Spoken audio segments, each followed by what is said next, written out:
and I'm super pumped for you guys to be here today with me, where we're going to chat everything about growing your traffic organically and a little introduction about SEO. Today, we're going to talk all about SEO and how to really stand out on Google organically without paying for any ads at all. In case some of you are unfamiliar with me, like I actually run a travel blog. It's called Bell Around the World, which I've been running since 2015. Feel free to connect with me on Instagram, where I'm most active on. Or if you decide to take an Instagram story at any point during this, tag me so I can repost it. So because writing came naturally to me, I really enjoyed journaling. So I've been blogging or journaling since 2006. I started off with a personal private blog, kind of like on blogger.com. And so in 2015, because I was addicted to life abroad and new discoveries, this travel blog was born when I went on my university exchange to France. And in 2018, through the years of experience blogging and digital marketing, I was able to take my blog full time and earn an income entirely online without being in a fixed location or to a fixed employer. And that's being a digital nomad for you. I'm currently now in Costa Rica for 2 months now, heading to Panama and Guatemala next. So in the past couple of years, I've been traveling full time. This travel blog is now my gateway to experience adventures I never, ever thought I could when I was in my early 20s. Since embarking on this journey, I've been honored to do speaking engagements, been invited to guest speak in podcasts, as well as been featured in newspapers. I've partnered with various top travel and hospitality brands around the world, both as a content creator and a digital marketing consultant. Why am I telling you all these? I want to show you that all these accolades was the result of just one factor, and that is increasing my blog traffic.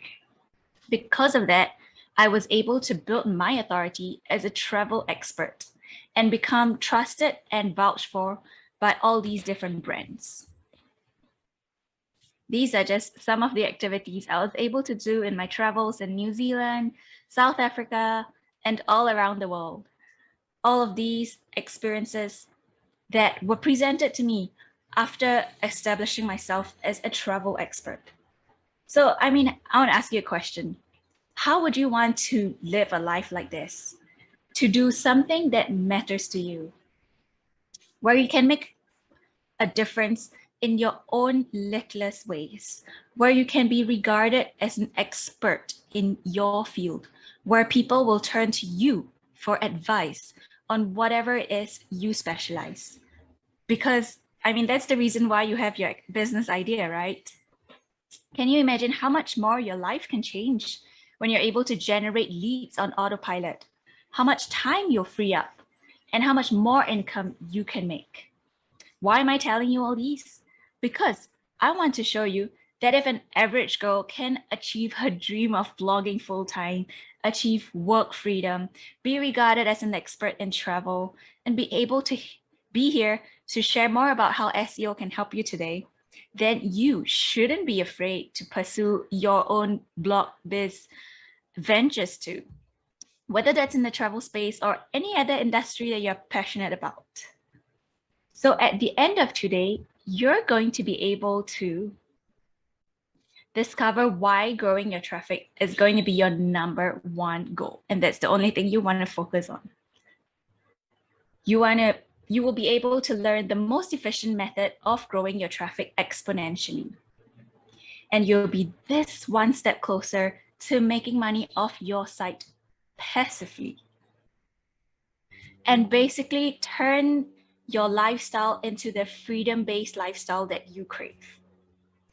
And so today, you'll realize that you only really need to focus on one thing. It's simple, really. And that is growing your traffic. Maybe you're not convinced yet, but let me explain. With more traffic, you'll be recognized as an expert in your field. You'll be able to build your own community. You'll even be able to make a difference in your own ways. And with more traffic, you'll get more income, whether that's in the form of ads, affiliate partnerships with brands that you work with, brand sponsors. If you're in the travel field, maybe sponsored travel, or if not, if you're in a coaching business, or if you run a service or product-based business, you're able to get more leads, which in turn drive to more conversions and more customers. And eventually, when you start growing your income online and diversifying them, you'll get to achieve the luxury of, if you like to travel, be able to travel whenever and wherever you want. Everything else that you do, whether you're posting on social media, whether you're pinning on Pinterest, should thus supplement or build on your goal of getting more traffic to your blog or your website, or building your expertise. Now that we've established our primary goal to bring traffic to the blog, I want to ask you, what are the ways you do to bring traffic to your blog or your website? Let's break it down real quick. There are different forms of, there are different social media platforms. There is the option to run ads. There's also the option to run word of mouth. Let's break it down real quick, all these platforms. So social media, I'm talking about like Facebook, Instagram, LinkedIn, Twitter, Pinterest. It's great because it's free. You're free to post anything you want, and you can be as creative as you like. However, the thing is, you have to put in consistent effort to put out content all the time. How many of you have heard so much advice about how you have to put out consistent content? You have to be consistently present on Instagram. You have to be consistently present on TikTok. That's the meaning of consistent effort. And the other thing is your reach is limited to the number of followers on that platform that you have, or the number of people who are using that platform. So if you're on Instagram, you might be excluding the pool of people who are not using Instagram, but rather they use only Facebook. The other thing about social media is that your new content is going to push and bury all your old content. How many of you would go to an account and scroll all the way to the bottom and read every single post that this account has posted before? I don't think so, right?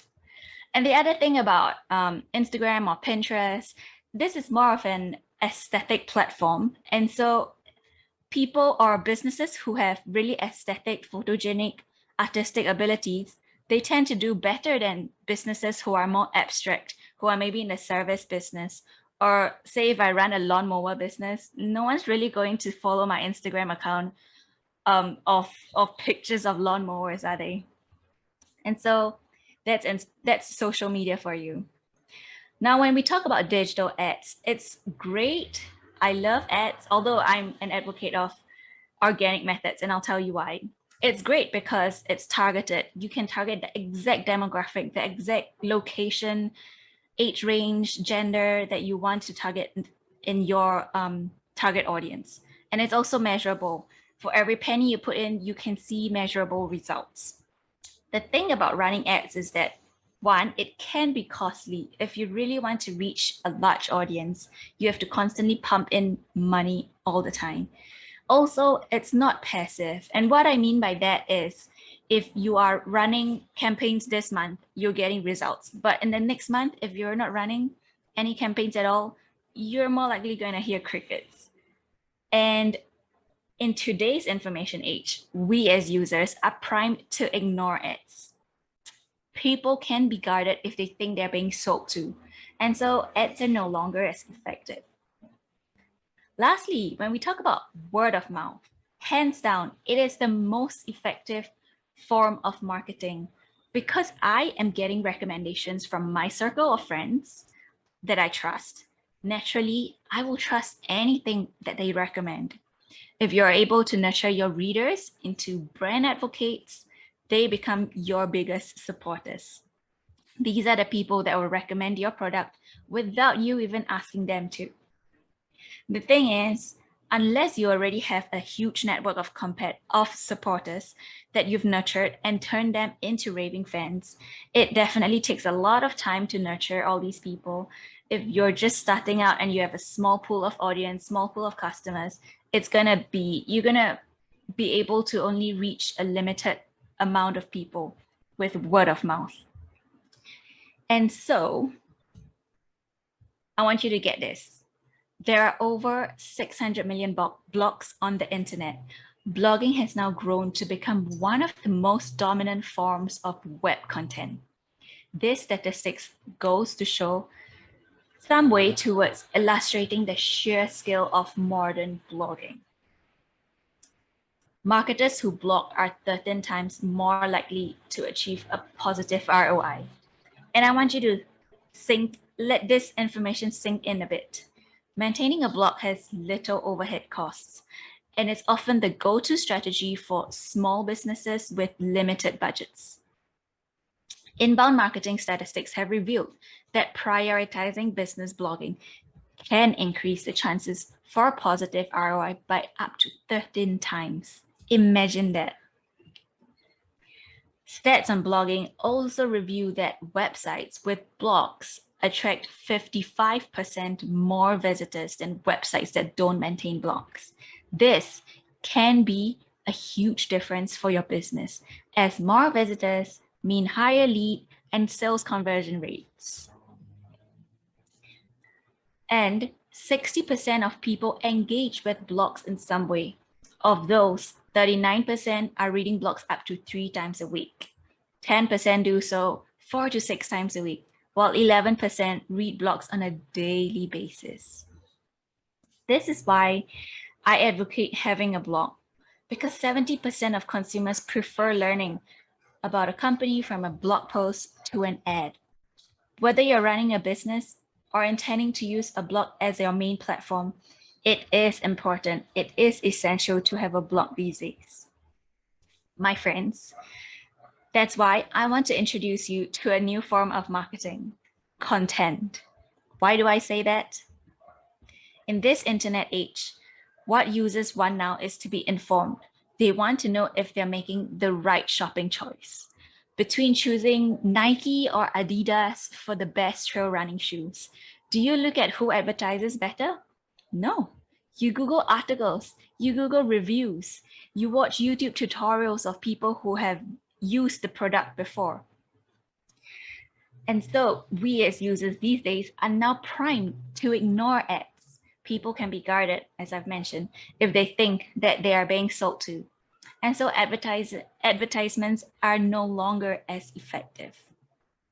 Moral of the story, education is the new marketing. If there's anything you take out of this session, is that you want to constantly provide value for your audience. Your audience don't like being sold to. They like being taught, guided, and advised. And the best way to do that is via long-form searchable content. Now that we know the importance of content for a business or a brand, how do we grow traffic using content? The answer is no surprises there, search engine optimization. So if you are new to this term, SEO means search engine optimization, and that is optimizing your content for the search engines. Think Google search or Yahoo search or Bing through different factors. And it's all about getting your website ranking at the top of these search queries as highly as possible. How many of you use Google? Dumb question, right? When you're looking for a new lasagna recipe to try out for the next family dinner, where do you go? You go to Google, you go to YouTube to look for recipes. You click the first result that appears, maybe the second or maybe the third. But as website owners, that's how we get our traffic organically, by ranking at the top of search engines when your target audience are searching for specific answers on search engines like Google. The higher your article is ranking on Google, the greater your visibility. The more people will click to your website, basically. Because I was able to increase traffic and readers to my site, I was able to earn a full-time income from blogging, all without selling a single product or service on my travel blog. Imagine what your potential can be if you're able to turn your traffic into leads and even customers. So these are just screenshots of some keywords that I have my articles ranking first page on. SEO applies not just to content, but also to images, to YouTube, to Pinterest. And if you actually notice Instagram now, the moment you click on, the moment you search, say, rainbow makeup, you get tons of content that are not just the names of the account rainbow makeup, but actually content that talks about or videos that showcases rainbow makeup. So SEO is actually even used on Instagram search these days. Once you master the fundamentals of SEO, you're ready to take on content on all these different platforms, whichever works best for your audience. We've already established that content is important for your business. Content is required to build brand awareness, followed by your audience's trust in you as a subject matter expert. Now, what if you've written hundreds and hundreds of articles, but none of them are seen by anyone except for the limited few that you push out your content to on your own social platforms? This is where SEO comes into play. Think of SEO as a bridge that links what you're sharing with your target audience. You can have a million articles, but without SEO knowledge, all those articles and all your valuable knowledge will just be buried in the millions of web pages online. What I love about SEO, one of the things is that it's evergreen, which means you can publish a post about the best places to visit in Greece 5 years ago.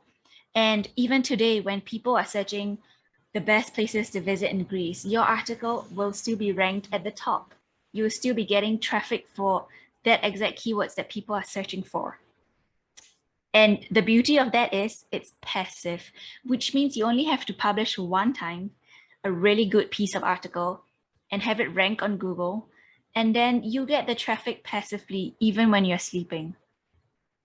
You are reaching a targeted audience, which means if you are merely trying to target people who are Googling about, say, lasagna recipes, right? Then you are targeting this exact people and you're able to get your desired target audience based on the keywords that you're targeting. Lastly, it's measurable because you have Google Analytics. There's a lot of statistics you can study and learn from there. And of course, it's free. You don't have to throw in any ad money at all to get all this traffic. This is a snapshot of the traffic of an affiliate post where I was promoting hotels to stay in my travel blog. In just 3 months since it was published, it grew from 0 to 300 weekly page views. Within 6 months, it drove over $6,800 in hotel bookings via referrals. I only had to publish one well-written post in the beginning. Everything else that happened after, the traffic and the affiliate revenue, it just happened on autopilot. I didn't have to pay any attention to this post at all.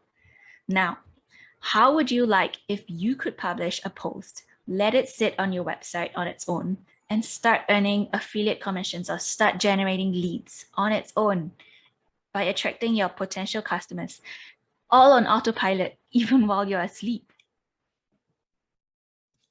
This is one of my mentees.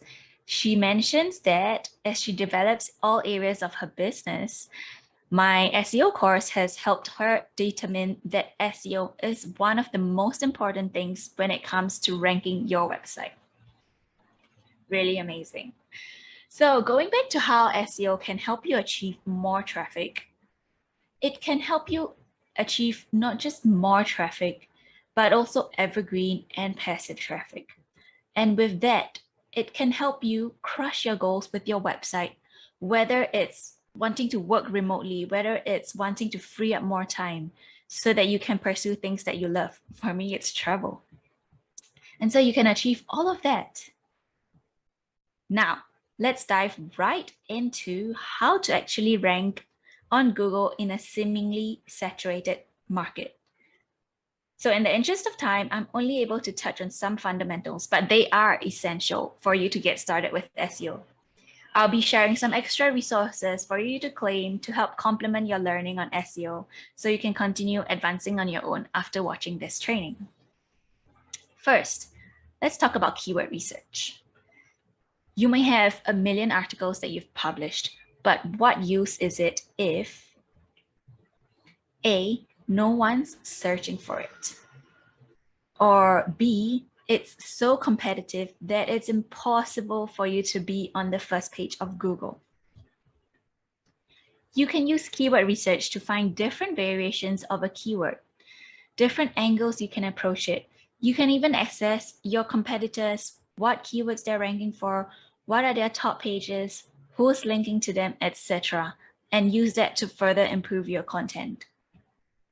Just to show you how important keyword research is to skyrocketing my blog traffic, this is my organic search traffic in the years between 2017 and 2019.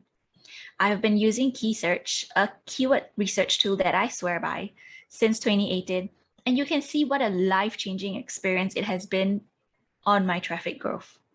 Without properly targeting keywords, I would probably still be drowned in the millions of articles on the internet and not have achieved such a steadily increasing traffic growth. So keyword research is a big topic, and I want to be able to complete all of my fundamentals today. And so while I'm not able to cover much about keyword research today, I would love to offer those who are watching this right now very limited time access to one section of my course tutorial, and that is how to do keyword research. It's basically a step-by-step video tutorial on how to do keyword research with KeySearch. You will learn to pick out keywords that you can actually rank for based on your site's age and authority, regardless of how saturated you think your topics may be. So you can get access to this limited time free tutorial by following the steps below. You may want to screenshot this screen. Basically, you just have to join my Facebook group called Skyrocket Blog Traffic and just create a post and type in keyword research tutorial. That will let me know that you are looking for my keyword research free tutorial, and I will send over the free access. So now going on to step 2, which is talking about some of the best on-page SEO practices. Once you've determined your keywords that you want to target and you're starting to create your own post, you want to bear in mind these places to place your keywords in. First, your title, that's really, really important. And then your URL slug. You also want to place your target keywords in the first paragraph of your blog post as high as possible. You also want to sprinkle in some of those target keywords into your H2 and H3 headings, as well as throughout your articles. If you are uploading images, make sure you include your keywords in your image title, description, and alt text. For a good on-page SEO article, you want to also include internal links, which means links to other pages of your website. You also want to include external links, which are authoritative links that are related to the blog topic that you're talking about. I won't cover so much about no follow and do follow links, but make sure your article is 100% original. And the very last thing you want to include is to have your keywords inside your meta description so that when it appears on Google search result page, not only can the potential reader know what your article is about based on your title, but they can read those 2 lines as the subtext below your title to glean an idea of what the article is about. And this really helps to improve your click-through rates. So if you want a copy of this PDF checklist, same thing, you can join my Facebook group, Skyrocket Blog Traffic, and create a post with the text on-page SEO checklist, and I'll send that over to you. Third, domain authority. As the name suggests, it's a score of the authority of a domain. The higher your score, the more authoritative it is. When Google sees a site as authoritative, it's more likely to show up in search results for relevant keywords. The DA directly corresponds to the number of backlinks a page has, which I'll go into detail next. A general rule of thumb is that the more backlinks you have, the higher your authority. And so, what are backlinks? They're basically links to your page or a specific blog post.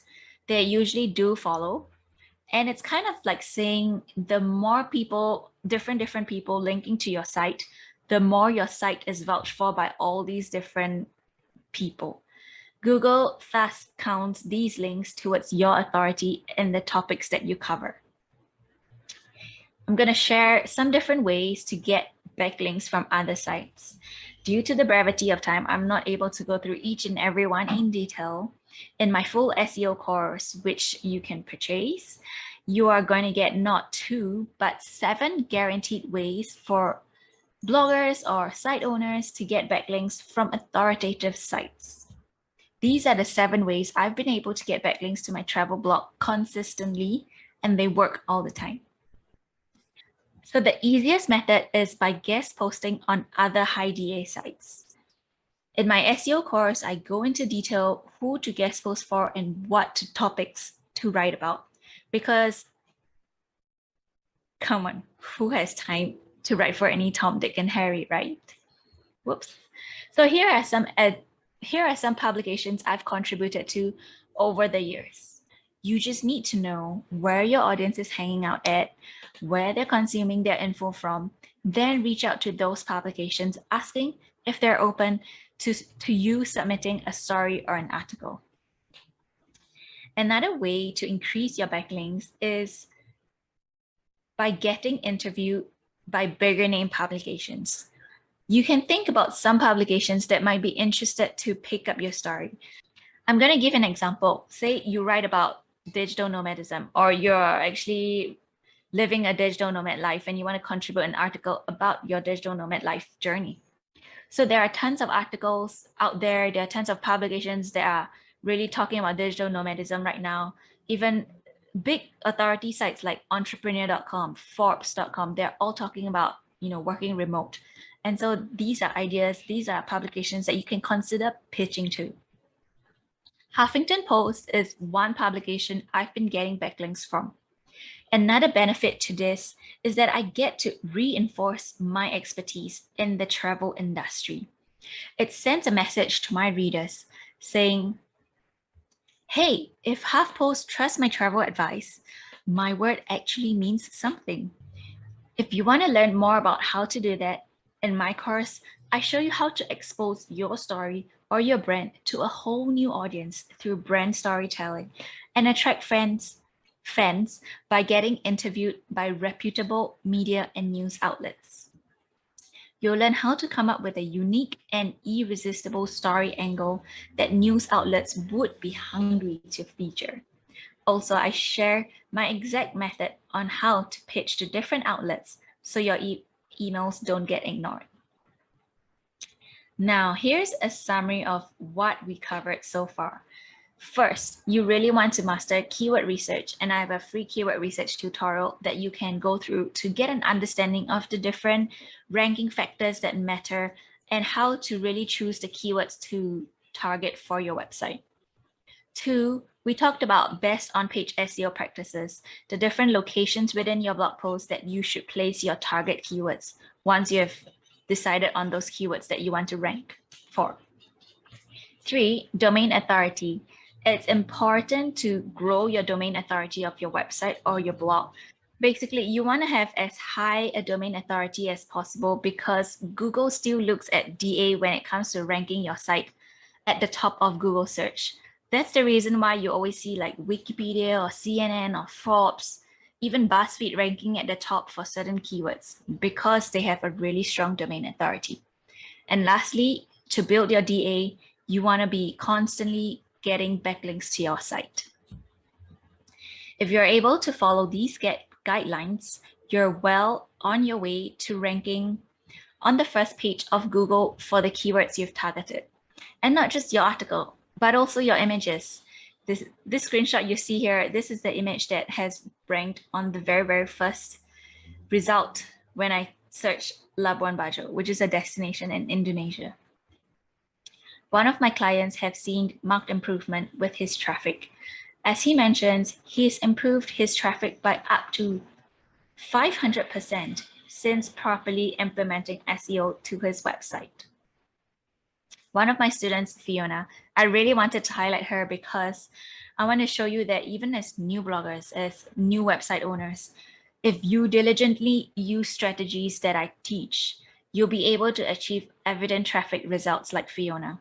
And in just 1 month, she was able to go from 35 keywords that she was ranking for to 198 keywords. And then she very excitedly went on to ranking her posts on page one, which is a mean feat because her blog is only a few months old. Carl's a spirituality coach and one of my mentees. After taking the course, he was able to see results right away. As he mentions, as long as you're willing to put in hard work and learn, your work is going to pay off. With that, I hope this session has given you enough material to get started on SEO and optimizing your content to get your website on ranking on Google. This is your girl, Isabel. It was really great to have you here today. I hope you've got a good inside look into SEO and have learned how powerful it is in harnessing the power of organic traffic, and that you're motivated, more motivated than ever to start creating content the strategic way and grow traffic on autopilot. You can reach me on various platforms if you like to keep in touch, chat about my digital travel nomad life, or want to learn more about SEO. Thank you.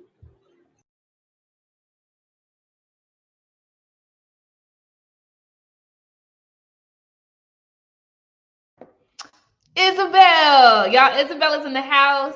Isabel, I saw you on backstage for a minute. I don't see you now. Hit the hand raise button, and I'll bring you on stage. Let me see if I can pull you. No, I can't. Yeah, hit the hand raise button, and I'll pull you on stage. All right, y'all. That was so dense, right? So many very real examples of how to create passive income. Please do load your questions to the Q&A chat so that Isabel can answer them for you. I know that this has been a long day, like all of them are. Oh, wait, let me text Isabel. Somehow she got kicked out, it seems. But this is the last session of the day. And then we're about to start with networking again, like we did last night, literally immersing ourselves into Web3, right? So we get the hang of this stuff. Give me a moment. Let me see where Isabel went. In the meantime, though, I think some of these questions you already have the answer to. So, Facebook name. Can y'all type it in the chat for those who missed the Facebook name? There you are, Mama. So just hit the hand button at the bottom of the screen. You might be backstage. Let me see. Yep, I see you. All right.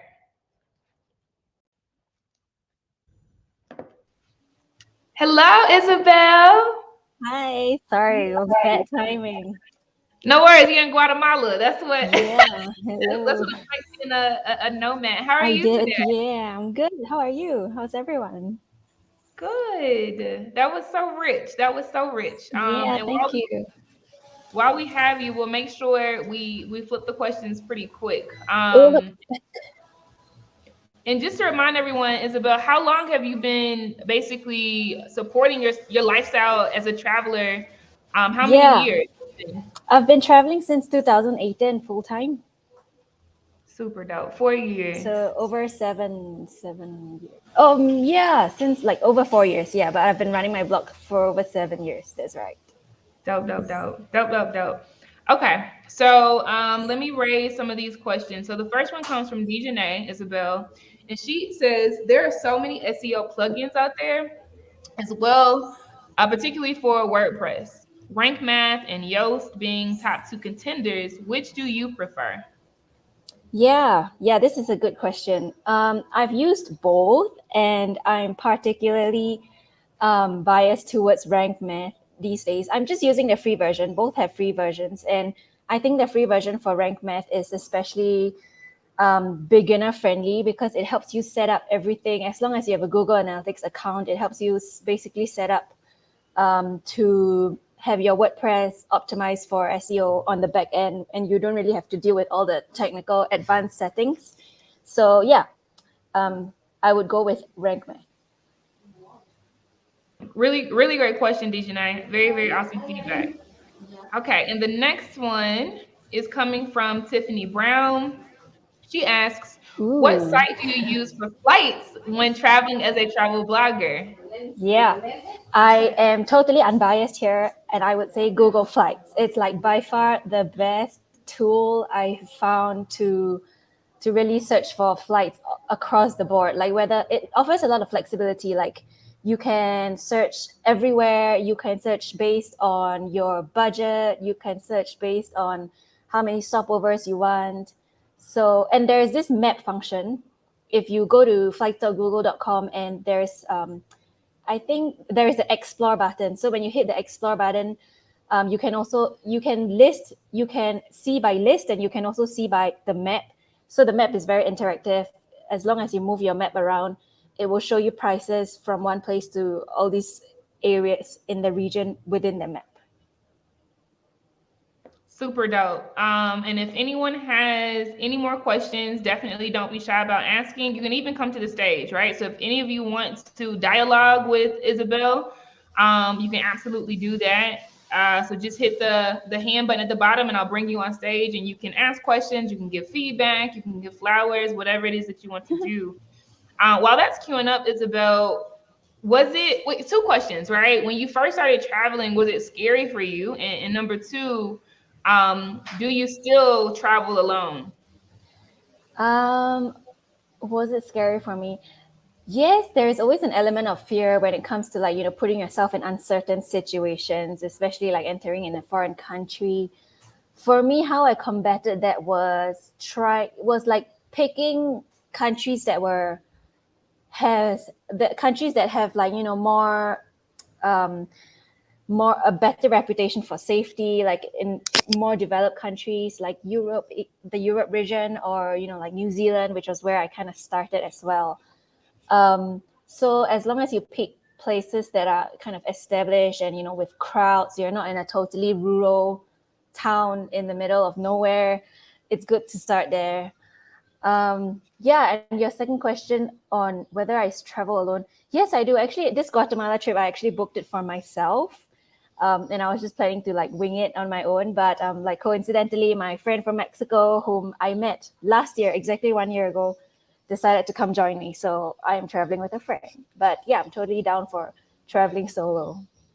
Super dope. And I think that perspective is good to share from the horse's mouth, if you will, right? Because I travel solo as well. I actually met my now fiance on a solo trip, like literally not checking for anybody.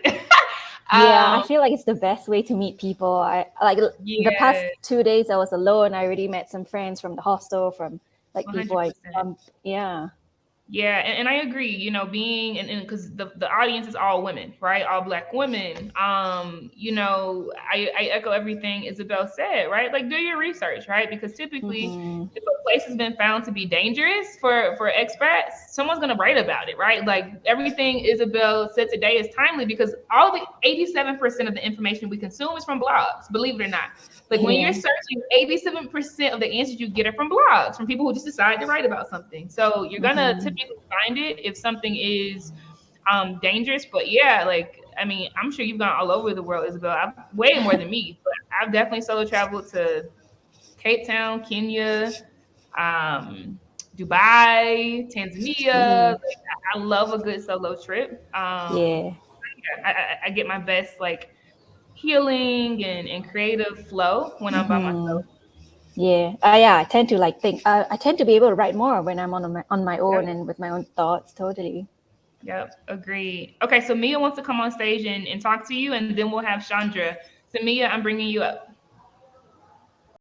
Hey, Hello. Isabel. Hi. Thank you so much for sharing. So, I love to eat. I am a total foodie. And Mm-hmm. this is something that I would like to do, but I don't know where to start. Do you have any tips on traveling and maybe blogging about food? Yeah. Yeah, I think there's tons. I think there are already tons of food travel bloggers out there. And actually, food is a really lucrative blogging industry. Like you see people with just food blogging and sharing recipes, they're earning tons of money from blogging on with food blogging. And you can definitely combine food travel as well. I have a good friend. He's a YouTuber. He vlogs solely about food, and he's been based in. So he's American, and he's been based in Vietnam, mostly in Asia for the most part, because Asia has the best food culture ever. I miss Asian food so much, and yeah, definitely if you have a chance, you might want to like immerse in like a region, like for example, Southeast Asia, and really sample different foods, share it with your audience, whether it's through video or whether it's through writing. I think there's tons of opportunities out there Okay. with with food blogging and travel. Okay. Thank you so much. Of course, happy to help. Great question, Samia. Thank you. All right, and Chandra, I'm bringing you up on stage to talk to Isabel. Hi, Isabel. Thank you so much for all Hello. the information. It was very beneficial. Thank One you. thing that you're very welcome. One thing that I am looking to do is health and wellness and holistic approach. And on a spiritual journey right Mm-hmm. now, I'm researching how to heal myself of certain elements using natural and holistic methods. So my Mm-hmm. question would be is how could I start a blog such as that one? Or do you think I think there is a market for it? But do you think that'll be a good market to target on Google or more so YouTube or other areas?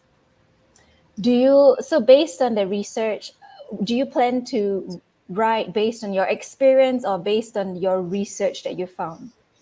Based on my experience and the research. Okay. So my experience with the research and the knowledge of Yeah. how it's helping me. Yeah, honestly, you can go both ways, I would say. And like I would encourage you to, depending on what you're more comfortable with, like whether it's writing, whether it's, writing behind the screen or really Hmm. coming in front of the camera, you can do it either way. And it's really easy to repurpose stuff these days. If you prefer writing, you can literally read off your article as a script. And if you prefer the video, a vlog, or share it over video, you can then like transcribe it into a blog article. And I would say it works both ways. YouTube is probably faster to grow, but you Hmm. do have to be really consistent. Like you do have to like publish weekly or twice weekly. Almost, I've heard this tip where you probably have to publish like the first 100 videos out there before you start to become recognized on the YouTube SEO scene. Hmm. With blogging, it also takes time. So it works both ways, and I think it is a very lucrative industry as well, because everyone's going into a spiritual, like they're more mindful about their health and wellness these days. So Hmm. definitely, like personally, me too, like maybe not spiritually, but like I start to Google about different herbs, spices, essential oils, things like that, natural remedies, things like that. So I think there's definitely like a market out there.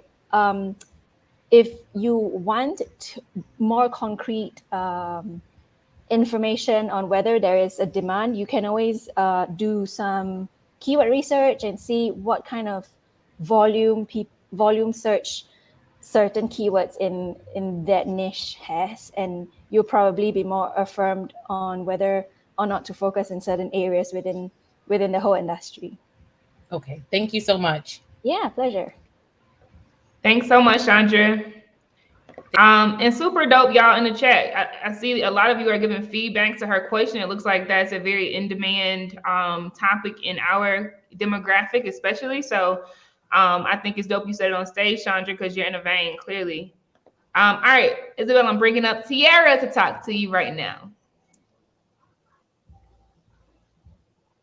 Man, Tiara, you having the problem that Courtney did earlier. I'm gonna remove you and try it again. I don't know what the genesis is for this type of issue, but just try it again, Tiara. While we're waiting for Tiara, I'm going to put a new question on the stage, Isabel. Mm-hmm. Um, oh, Tiara has a question in the Q&A, super dope. She asks, are there any good podcasts or reads you recommend to help us get familiar with SEO? Good. Yeah, I think there are a bunch. Let me just look at my library real quick. There is one, um, like I highly recommend Amy Porterfield. Her podcast is called Online Marketing Made Easy. I also like the Mindset Mentor. So these are all more generic business online business tips. But there are also like the Smart Passive Income by Pat Flynn. Oh, and one that's really particular about with SEO, it's called The Blogging Millionaire. He really goes into detail, like everything about SEO. So that's helpful.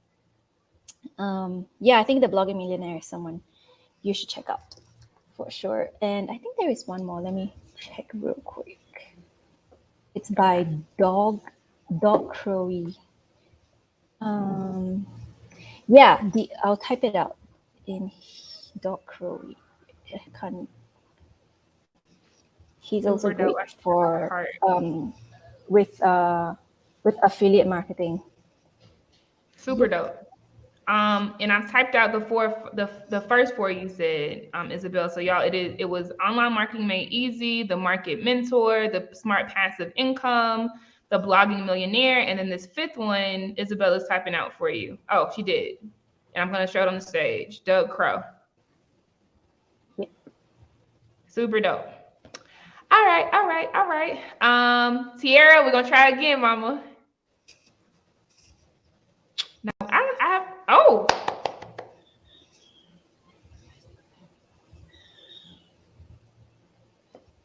We see you and you look very passionate. No. One step closer. Can you hear me? Yep. Hi. Yay! I just wanted to thank you for bringing your to us so much, because I've been trying to learn SEO by myself. I put the alarm on for this, and this was everything I needed it to be. Oh, love it. So thank you so very much. But like what I was learning with SEO, they were saying like that there was like a new form of Google or something that was coming out, and how they were going to do their rankings within like the next couple of months or like sometime next year or something. And they were saying something about like the need to have like videos on your site to help boost your SEO and stuff like that. One second, baby. I'm sorry. I'm making it quick because they keep talking to me. So I just wanted to know your thoughts on that, and if there's a way to make sure we're at least still at that trend, or if we can like beat it. Like any recommendations? Thank you. Yeah, for sure. I think what you're talking about with the new Google is probably the Google Analytics. They're running this thing called GA4, which like they're going to make everyone who's on Google Analytics transition into a new way of collecting data. As far as like the algorithm goes, keywords is still the fundamental thing that is built upon SEO. So like without keywords, without the demand and supply of keywords, the algorithm basically doesn't exist. And so like I wouldn't worry too much about trends, because honestly, like what I've just covered today, it's all the fundamentals. So it's really essential to master those if you really want to get into SEO. And I wouldn't just say, you want to rank on Google, learn SEO. Even if you want to rank on YouTube, even if you want to like, Instagram these days, you go to the search bar, you search like rainbow makeup.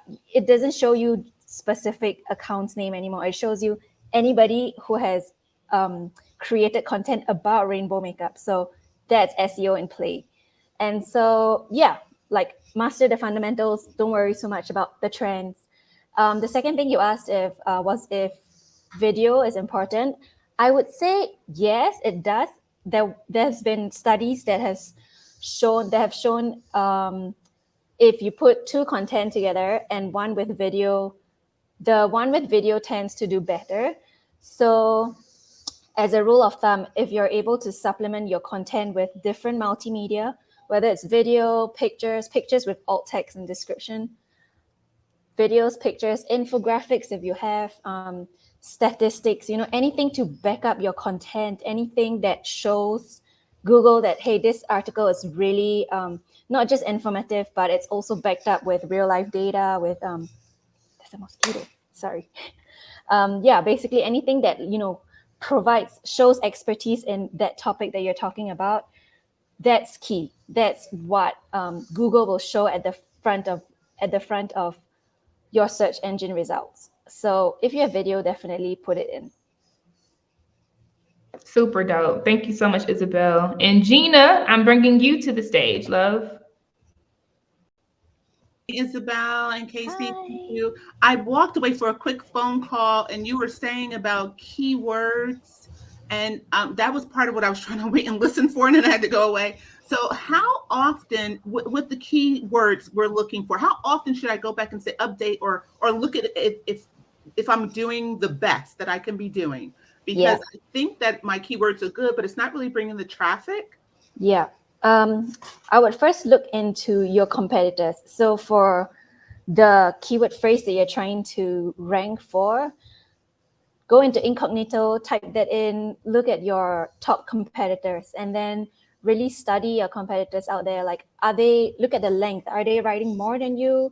Are they putting more images? How are their articles formatted? Is it really organized? Does it include topics that you didn't cover? So really you want to outrank them, right? So in order to outrank them, you have to have content that do better than them, that reveals more information about that topic more than them. So I think that your competitors are the best way to improve your content.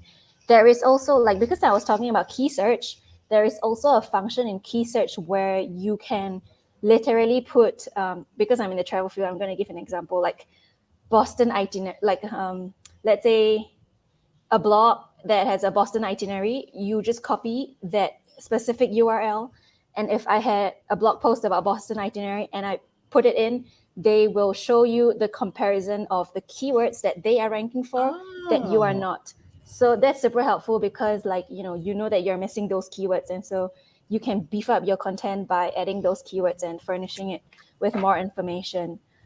With your other question on how often to go improve it, I tend to do an audit, I would say once a year, Oh, okay. but it also depends on how competitive those keywords are. So if it's something that if it's a topic that you really want to rank, I would be more diligent with, like, going into Google and typing it in and seeing where my competitors are and where I stand in the result page, and then improve it from there. Like, basically, the more updated the content is, Mhm. and the more relevant the content is. For example, like, if you had a 2022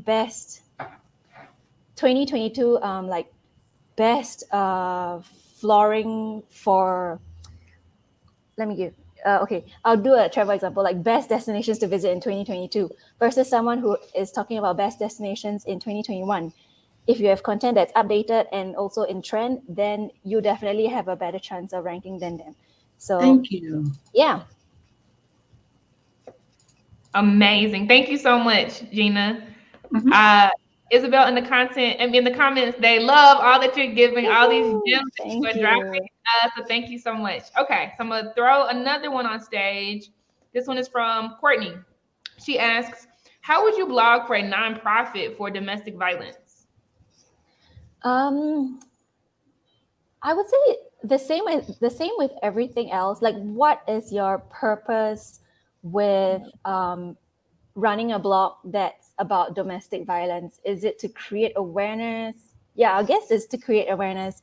So, like Casey, you gave an example on answerthepublic.com. That website gives you a ton of ideas on, if you keyed in the keyword search domestic violence, it will give you a ton of ideas. You can also write from personal experience. Like, in general, like, people love connecting via personal experiences, storytelling. So I would inject not just SEO, like not just keywords that people are searching for, but also personal storytelling, because that's what gels your readers to you, and that's how you build loyalty with your blog brand. So with domestic violence, it's a topic that has very heightened emotions. And so I definitely would encourage personal storytelling. It doesn't always have to focus on SEO. If it's a topic that people feel strongly about, you're going to attract an audience no matter what. So one idea is, interviewing people in a similar stage, in a similar situation, who have strong women or strong personas who have overcome domestic violence before. So all these interviewee profiles, they are going to strengthen your brand, your topic on domestic violence. So that could be one way for you to start out.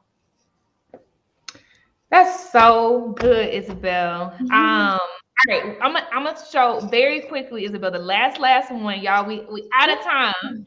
I'm gonna show the last one because so Mark, man, I practice this in my head. So Mallory, she asked this in the Q&A spot as well as in the chat. So let me ask it. I just recently graduated and am in college. I've always loved singing and dancing, but couldn't find a way to add the business aspect to it. Do you have any suggestions? Wow, that's a really creative. That's a really creative topic. Do you like blogging, or do you like because with singing and dancing, it feels like it's a very visual aspect to this industry. And are you open to sharing your talents, your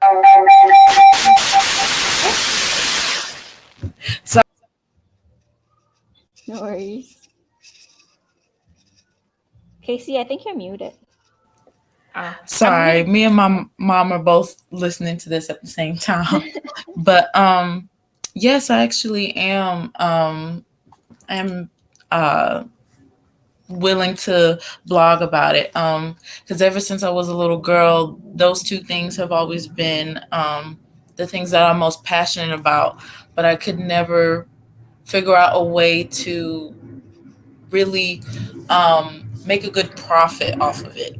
And that was just something that I wanted to ask.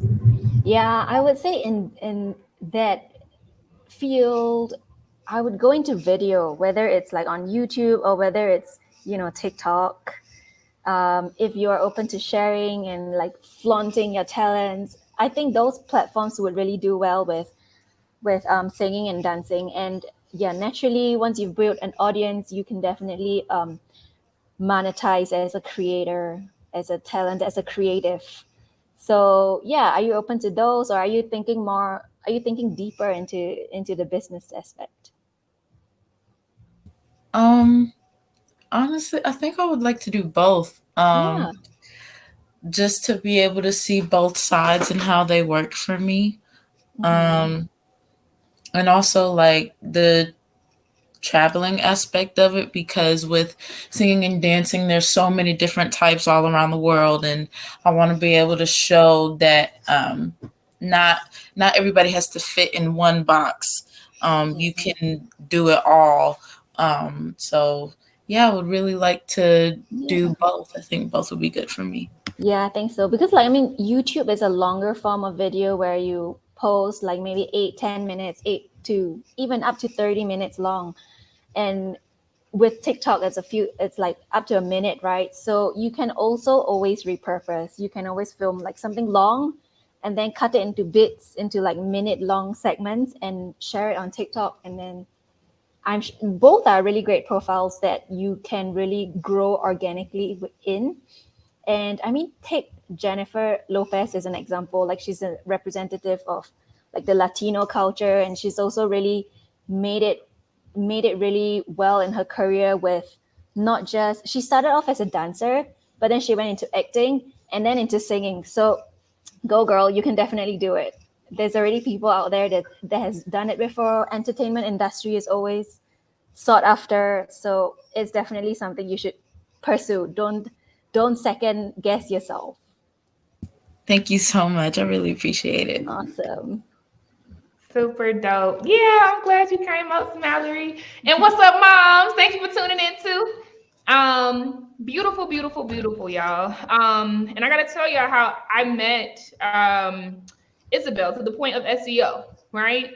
So I literally searched for digital nomads, right? And not just on the internet. I went in Facebook because I intentionally wanted to meet people. I didn't want to read a blog, right? So do not regress in your thinking. We've talked about building communities. We've talked about building worlds, right? We've talked about literally going past these centralized platforms that are dying out, right? Fast forward to the future, right? And building something new to create the culture for what is to come. I went into Facebook, used SEO searching because I wanted to find community, right? I joined a group and Isabel was there talking that talk. I don't remember what she said, but I was in the right place at a certain time, right? And then I commented to her, she commented back. This is the energy you move with as founders, right? And I think maybe a week later, right, Isabel, you were on my IG live. Yeah, it's the synergy, man. Like, I mean, as long as you're open to collaborations, as long as you're open to opportunities, it like subconsciously everything just works out in your favor. The universe works out for you. 100%. 100%. Thank you so much, Isabel. This was so rich. We will be in touch, but I love that you're still doing your thing and traveling the world. Stay free. It looks really good on you. Yeah, and thank you everyone for your really supportive and kind comments too. Look forward to staying in touch with you guys. Thanks, Awesome. Casey. Thank you. Talk soon. Yeah. All right, beautiful ladies, beautiful, beautiful, beautiful. So again, right, because every round goes higher, we've gone through 3 full days, right? 3 full days. If you feel like I feel, my mind is dense with information, right? But this is not just to have it go in one ear and out of the other. We are doing something with this information, okay? And this SEO piece is very, very critical. This is a reason why we talked about this before we go into the community building tomorrow, right? I don't know how many of you might believe this, but 95% of the speakers, I've partnered with 40 companies for this right here that you're experiencing right now, right? Very rich in content, very effective, quality is high, right? Do you know where I found them? SEO Instagram. I literally searched in keywords because I knew what I was looking for. A Black woman, who was cold, who was an expert in certain areas, not all the areas. There were certain areas for this. I searched that via the search button because SEO is a real thing. I'm not making this. Y'all know this by now. Y'all know I'm making this up. And women came up.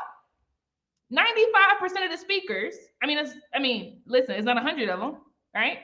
95% of the speakers I found on Instagram, and I shot my shot in the DM. It wasn't a formal letter or any of that stuff, right? And I said, hey, would you like to audition? Because I still protect my community, right? I still want to know what they got. I still want to make sure that the quality is good. But we started forming a relationship 2 months ago, right? And literally, there's been a whole lot of relationship building. I'm literally giving y'all the keys for a reason, because we're going somewhere higher tomorrow, right?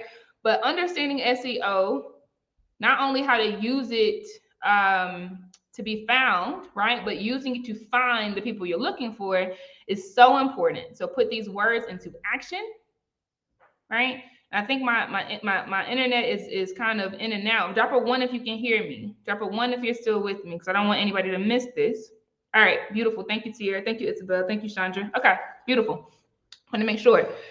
So leverage this to your benefit. I do not want you to regress. Listen, women who yesterday said, oh my gosh, I'm gonna make a world where we can do grassroots type stuff. Don't regress. Literally use SEO to find the people who are looking for you, to find the people who are looking for certain types of communities, to find the people who are looking to answer to certain pain points, to find the people who you can coach or consult, right? And it does not have to only be on this one-dimensional thing, right? You're leading them wherever you want them to go, right? But do not regress, okay? I want you to keep thinking bigger. Ask yourself, why not me? Ask yourself, what would you do if you were not afraid, right? And you use these tools to take you higher, okay? I want to make sure we remember that. Now, speaking of networking and shooting your shot and having a relationship and all of these things, similar to what we did last night, right? We are about to do our networking piece, right? And there's a blitz. There's 3 different options, 3 different options, 3 different options, okay? And what we've experienced here was horizontal collaboration, horizontal relationship building, horizontal, letting people be in their zones of genius, right?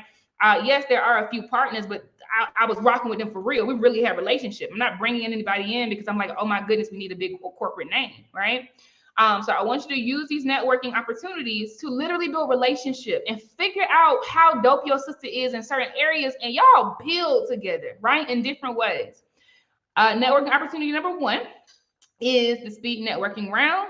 That's only going for 25 minutes. Meet 5 people. Like, this is so important, y'all. Like, I cannot stress to you how important it is to meet people, because 1 + 1 is 11.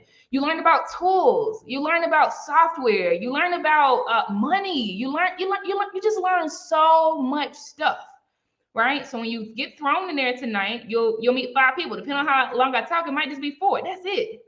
Okay, it's going to be 5 minutes on the screen. Literally, this is good practice to do the elevator speech where you can get out who you are, you can get out who you cape for, right? And you listen to the other person and y'all exchange information. After that round, it is in the fluid space. The fluid space was lit last night. The fluid space is stepping closer into Web3. Even if you don't have, right, these, right, the fluid space allows you to use spatial audio technology where if you see a cluster, you can double click and get close to those people and talk to them and turn on your video. You can go somewhere else. And the farther you are away from people, you can't hear them, right? And the closer you go, you can hear them, right? Some of y'all, you might not be ready to go to more immersion tomorrow, but you might realize that these types of things are better for your community than doing the breakout rooms in Zoom, because the breakout rooms in Zoom, you're stuck there until somebody gets you out. I mean, who really wants to still do that post the pandemic, right? So doing this kind of stuff, again, it helps you to use text to make things larger than life, right? So after the at this point 4 rounds of networking, right? Speed networking. You will go into the fluid space. It's only 30 minutes, right? It's only 30 minutes. But again, like y'all really need to be exchanging information. You need to be talking about what you do. You need to be coming up with ideas. Pitch to each other. Say, I have this idea. What do you think about it? Like we gotta start moving like this, y'all. And I promise you, I'm glad you have fun in there, Gina and Courtney and Raven. Dope things will happen. Now the spot number 3, okay? Spot networking opportunity number 3 overlaps with both of these sessions because it is virtual reality. It's the virtual reality track, okay? Where some folks are going to meet me inside of the Blaze Group Retreat cabin, okay, in VR. So to get there, either on your inside of your headset, go to Horizon Worlds app. Say it one more time. Horizon Worlds app. So inside of VR, you have apps just like you have on your phone, right? There's an Instagram app and a TikTok app, et cetera, right? So inside of this, many of you went to buy it last night. That's so dope. I'm so proud of you. You go to your Horizon Worlds app, right? Make sure you're in there. You'll get to set up an avatar. Don't worry, I'll be in there an hour, right? Because it's going to overlap with the networking sessions inside of here. And then you search for Blaze Group Retreat. As soon as you type in Blaze, you're going to see us, though. Okay, we have 2 worlds in there. Come in Blaze Group Retreat, right? And there will be games. I'll literally teach you how to pick up stuff and throw it. It'll be very fun. You'll be able to walk around. When you walk away from somebody, you can't hear them. Similar to people in this platform, right? When you walk closer, you will be able to hear them. And we'll have a good time. And oh, by the way, the world that you're going to go inside, Blaze built it for free. And you can build your own for free. Literally, we're bringing you in here so you can do this thing tomorrow if you want to. How long did it take us to build it? And it's beautiful, by the way. 2 hours. 2 hours. Marie Smith talked to you about low code, no code. And this is literally low code, no code, where you get to just choose your options, you drag and drop, and you can make a world. But we'll go inside, we'll see how it feels. I'll see you in there. That's all I got. Any questions before we break? Oh, and the other way to get in there, if you're coming into VR, is to go to the feed section, right? So that top feed chat, and then look at the pinned comment, because the pinned comment actually has a link that you can click. And when you go inside of there, it'll say like, open this up on my VR headset, and literally it'll be loaded in your headset for the next 10 minutes. Okay. All right. I'll see y'all in here. Raven's going to kick off the speed networking session right now. And then y'all will be in there for 20 minutes. So just four introductions, 4 interactions, and then the fluid space. But literally do this. And then it's over. At the top of the next hour, it's over. Y'all can do whatever y'all want. Y'all can hang out at different tables, right? But you need to get these reps in so you move differently in the world out there. And it'll be less scary if you do it in here. All right. Love y'all. I love day 3. Y'all are super, super duper fire. Keep the same energy. Bye.